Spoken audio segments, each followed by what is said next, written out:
Well, Prime Minister Narendra Modi is eyeing a record-equaling third straight term in power amid the India opposition bloc's hope of springing up a surprise as the counting of votes in the Lok Sabha election is set to begin in about 2 hours from now. It's been a marathon election stretching over 7 phases over a period of 80 long days. Well, the verdict is sealed and shall be delivered to the people of India today.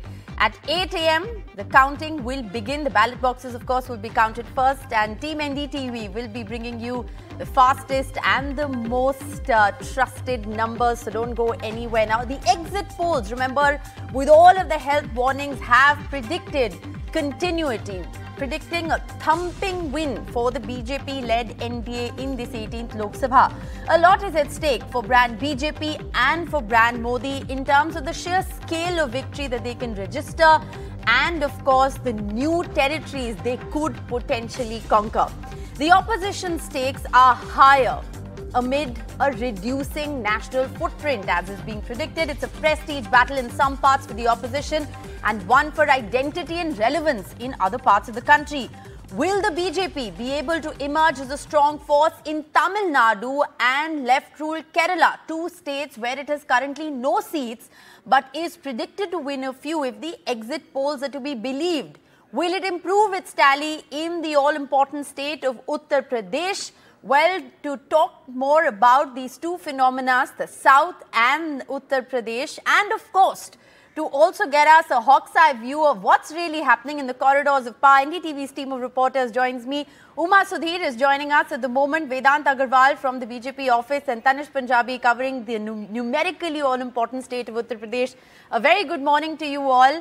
Uma, I want to begin by asking you, the focus really is going to be on the South. For once, it is one of those elections which is going to determine whether the BJP can actually script history in the south of India. It's also very crucial today because there's counting that's going to begin for the assembly election in Andhra Pradesh, which is also a very, very tough fight between the YSRCP and the BJP, TDP, Janasena combined. Yes, indeed. A very good morning to all our viewers. And yes, the big focus really is whether the BJP is able to make those inroads in the south of the country, specifically Tamil Nadu and Kerala, and make gains in Telangana and perhaps add to their numbers from Andhra Pradesh as well, where they had less than 1% of the vote share, and hoping in fact really to up that several notches in fact with the alliance that they have stitched up with the TDP and the Janasena there, and therefore the big focus certainly will remain in the south. And as you mentioned, Andhra Pradesh, where most exit polls seem to indicate that the NDA led by the Telugu Desam there in Andhra Pradesh is able to get the numbers. I'm here in Secunderabad, where in fact for the Malkajgiri parliamentary constituency as well, you are going to have the counting happening here, and also the by-elections to a Secunderabad cantonment where the sitting MLA had died in an accident and there was a by-poll, one of the few by-polls happening in this particular election. But Malkajgiri, again, one of those constituencies which was in fact the sitting MP happens to be the Chief Minister Revanth Reddy, and the person who's fighting there is Itala Rajender, a BJP leader who would be hoping for a seat in the central government once if the NDA does come to power at the center. But the big picture for Telangana really is about who between the Congress and the BJP is going to get better numbers, because that's going to have implications not just for the parliament elections but for state politics as well, because if the Congress gets less than the BJP, there could be political trouble for Revanth Reddy. And the big story in Telangana has always been for such a tall party like the BRS, which managed, in fact, even in the assembly elections, it lost only by less than 2% of the polls, but it was post the assembly elections that all the tragedy had happened, and therefore the decimation of the, I shouldn't say the decimation, but the fall in percentage or vote percentage of the BRS, if that adds up to a BJP, which they are hugely hoping for, and Congress strategists themselves admit that BJP may gain more than they will, and therefore the BJP will be hoping to more than double its numbers. In the last election, they had managed to get those 4 numbers.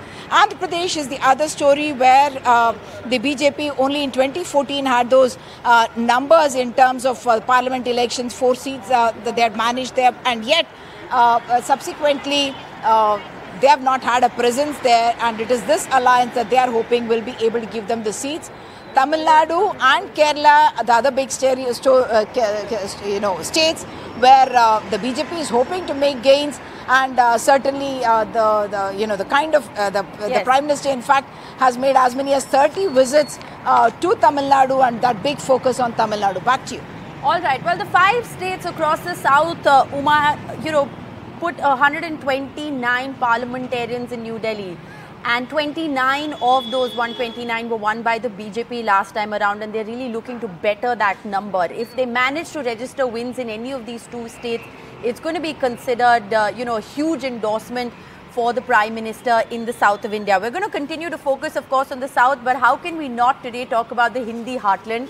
Across the Hindi heartland states, remember, 214 of the 543. That's the number that we are in fact talking about. Last time around, Tanishq, in Uttar Pradesh, the BJP was down to 62 seats from 71 that it won during, the big Modi wave in 2014. This time, of course, there are many X factors, including the Ram temple that has been constructed. There's also a sense that there could perhaps be anti-incumbency for the BJP in the Purvanchal region, perhaps even translating into Bihar. That's what the exit polls are predicting.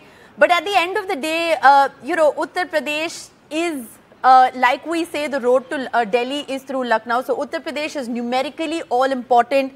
Break it down for us. What is at stake for brand Yogi and brand Modi in all important Uttar Pradesh?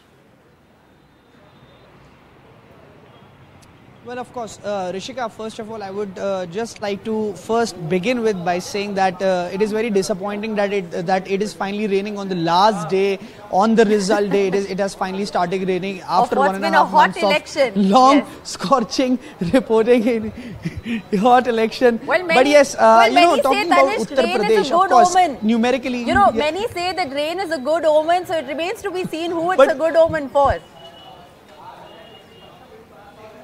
Yes, who's for whom it's a good omen for. But yeah, talking about Uttar Pradesh, numerically very important, as you said, 80 seats. Remember, in 2014, the BJP had won to around 74 seats. In 2019, it was around 64. Yes. So when the BJP started campaigning, their slogan was that their slogan has been "Ab ki baar 400 par," and to achieve that 400 par, there was another slogan in India in Uttar Pradesh of achieving all the 80 seats this time. So it is very important for the BJP, to achieve 400 par, that they should target maximum seats here in Uttar Pradesh. Yes. But yes, out of the 80 seats, 64 with the BJP currently. If exit polls are to be believed, it could go around 65, 68, around 68 to 69. If we look at the seats in Uttar Pradesh spread across, from western part of the UP to eastern part of the Uttar Pradesh, there are around 10 seats in which the opposition, 10 to 12 seats in which opposition has a stronger position. And the BJP has a stronger position on around 50 to 55 seats. Now there is tough contest on the remaining 10 to 12 seats. Now those 10 to 12 seats will be the deciding factor on whether the BJP's tally has increased or decreased. But if exit polls are to believe, the BJP's tally is of course increasing by a couple of seats. The BJP had also, of course, I'm right now in the BJP office. The BJP had, of course, tried to rope in alliances. If we talk about the eastern UP, they had of course made an alliance with the OP Rajbar's party. Talking about western Uttar Pradesh, they made alliance with RLD just before the elections. So of course they have given the party tickets very carefully and try to make sure that they get maximum seats this time. But on the other hand, if we talk about, it was the opposition's India bloc, mainly Samajwadi Party and the Congress alliance here in Uttar Pradesh. Yes. After, of course, a long drawn tussle between both the parties for the seat sharing, it was finally decided on 63 and 17 formula. But there is one thing here, that the Congress campaigning actually, you know, we saw Rahul Gandhi entering Uttar Pradesh for campaigning after third phase of election. So, you know, that could also somehow have an impact on the voters as well. Yes.